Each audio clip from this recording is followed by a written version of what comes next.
it working? I can't see. Yeah, and I can't. So let's see. I'll pick it up and look at and I know your last name is Wendland. it. Yeah. Yeah. I'm Jennifer. And Mike and Jennifer. Mike.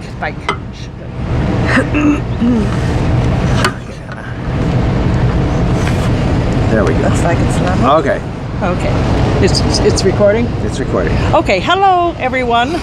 My name is Judy Howard, and I'm here with two authors on the road, Mike and Jennifer Wendland. And thank you for being here. I was hoping you can tell the people out here in RV land what authors on the road is like, what the life is like. It's great because you get to see the entire North American continent. You get to stop and visit with interesting people. You get to learn the history of the land. You experience it all firsthand, and then you get to tell everybody about it. Sure. And the telling is as much fun as the seeing.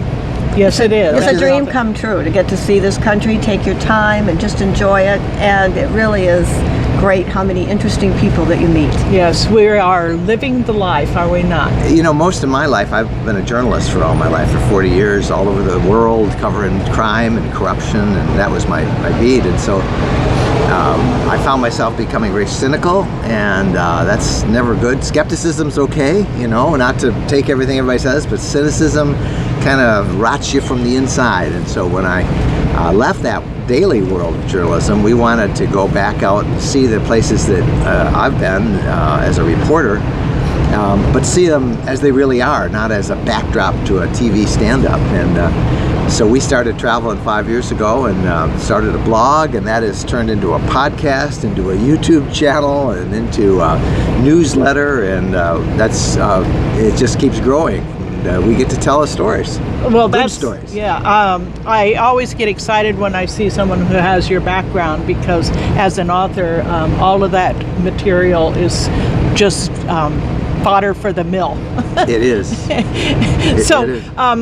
You're here in Indianapolis, and you did a seminar here? I do a couple of seminars. One of them is like what it's like living. We have a small RV, a Class B RV. It's a 24-foot camper van, really. But it has everything we need. It's got a king-size bed. Everything we need. We've got a good-sized refrigerator, a convection microwave oven, full bathroom. It's everything you need. And the internet. Parks in small spaces. We don't need. We can boondock. We can go in the middle of nowhere, spend the night. It's fun. Yes, and you are full-time as well? No, we're not full-time. Okay. We're probably over half-time. We have grandkids that we have to make fixes for. We have a sticks and bricks home in Michigan, but we're on the road over half the time, and then we touch base and head out again. And a lot of stories that we tell. We try and tell interesting people and places. And yes, I checked out your blog yesterday, and fantastic information. Well said. I can't say enough about your writing, for one thing. So yeah, it's I don't know what else to say. I would, back in the day when I had a house and a business, and I was beating the carpet to try to make all the money I could, I would look down my nose at people who lived in a little van. Yeah. Or a little motorhome like me, and I have been in it for 6 months now, full time, and it's amazing because you just do not need anything else. It makes life sweet. There's a sense of freedom out there. Yeah. And you know, the thing that for us as we've traveled and as we write, most people, particularly now, it is such an ugly time in our country. Everybody is angry at each other and yelling, and you would read the news and you would think that this nation is pulled apart and fallen apart. But then when you get out there, you realize that it's not like that at all. Mm-hmm. We're in the midst of a community of about, I guess there's close to 2,000 RVs here, so 4,000 or 5,000 people. They're about as diverse as you can find, politically, religiously. They're just about as, from one end of the spectrum together to the other, but they're all together in the sense of community and this shared experience of traveling and seeing this great land that we live in. And most people, you know, most people are living their lives, doing good things, caring about other people, and you would never know that if you just read the news. And I wondered, since you started RVing, if that surprised you from a journalist's career or did you see it before? I think we saw it before. We did a lot of freelance television. Jennifer and I are both Christians, and so we tend now to have a better view of life than we did before we were. But I think we suspected it, and when I left daily journalism, this was in '98. It was just starting to get really bad. Yeah.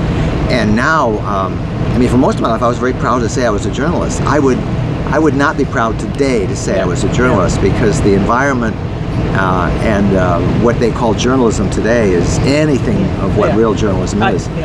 I just suspected that it was a lot better out there than what we were saying as journalists, and I was right. It is a lot better out there in this country. It's a shame journalism is in trouble, big trouble, in my opinion.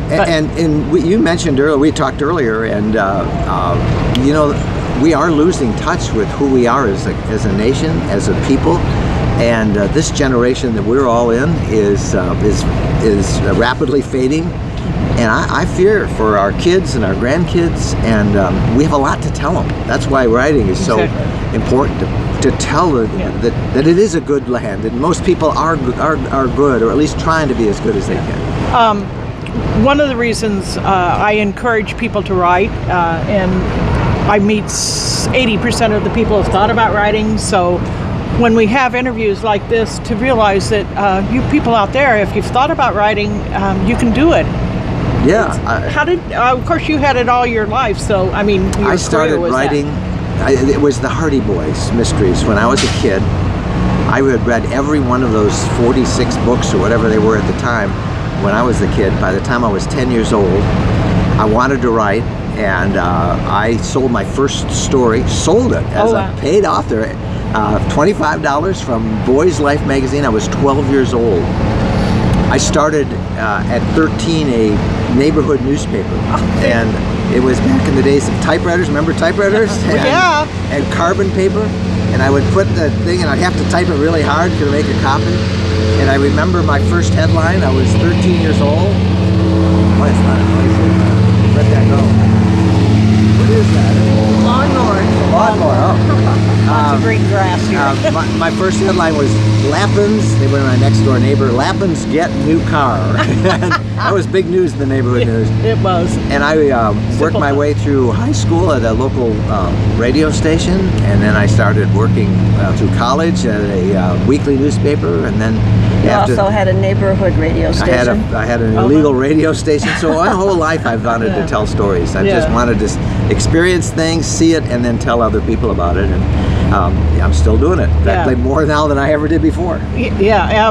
And to me, it's the feedback that you get from your writing that inspires you so much. It does, and it's so, for us, social media is such a great tool. Facebook, and we use Facebook with our people. We've got on one of our pages 400,000 likes that follow us. And it's immediate. You can react and talk to them. We started a YouTube channel, and the YouTube channel has just really taken off, and people ask questions, and I mean, it's immediate feedback. Right. And so you write something, you really right away know if it resonated with somebody, and if they didn't. Jennifer's been a producer for me. We've worked together, and that's really neat. As we travel, we've traveled the world as doing television, freelance television, and now we get to do it on our own, whenever we want to go, wherever we want to go. So where are you headed after this? Well, we've got, we started off organizing gatherings. We will get, goes the lawnmower the other way. We'll start, we do these gatherings where people will show up, and we'll usually have a theme. Next one we have is in Jackson, Mississippi. It's a blues and barbecue. Oh. So we've got some local blues. We're going to learn about Delta blues and the Mississippi Delta, and then we're going to have some great barbecue. We do a fall color tour with a group of people. This time we're going to be upstate New York. We just finished a photo safari that we do every year. up in Glacier National Park. Oh, I'd up like that to way. be following you. You sound very My gosh. inspirational.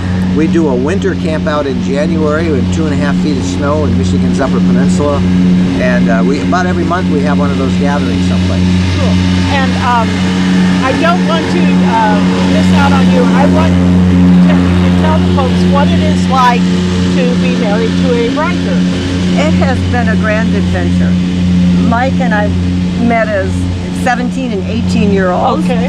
And we've just had a great deal of fun. He's always had a passion to write, and I have had the freedom and ability to help him with the details. She Yes. typed out my first his book. first book, I Yeah. typed out the With our manuscript kid at her- by at her feet. hand. Yeah. You know, because there weren't computers then. Yes, yeah. So we've had a ball. I've always loved traveling. I've always been curious about the world. I've wanted to go all these different places, and we have been fortunate. We've been to Africa and the Middle East and all over, Yeah. and it has been a grand adventure.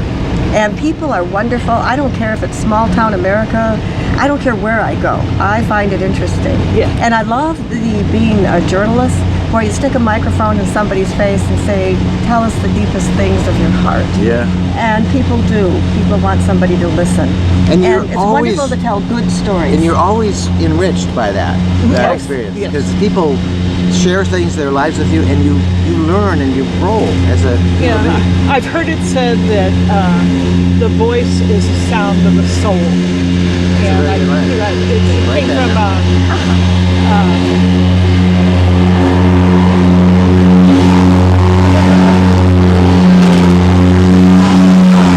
it's gonna turn around right here. Around that tree. There's an application, a new application called StoryCore.com. Have you heard of that? I have, yeah. Another way of interviewing people, but that's what I have discovered is no matter where you go or who you meet, they're all cool people. People are basically good people. Yeah. And that's not shown in the media, and that's why the biggest question I get asked is, are you ever afraid? Because I travel so much. Yeah, no, it's there's not much to worry about out there.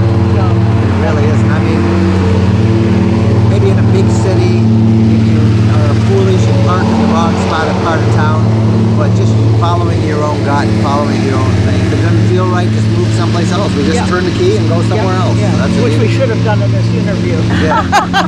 Anyway, well, Here it's it comes been, again. it's been Here it great comes again. talking to you.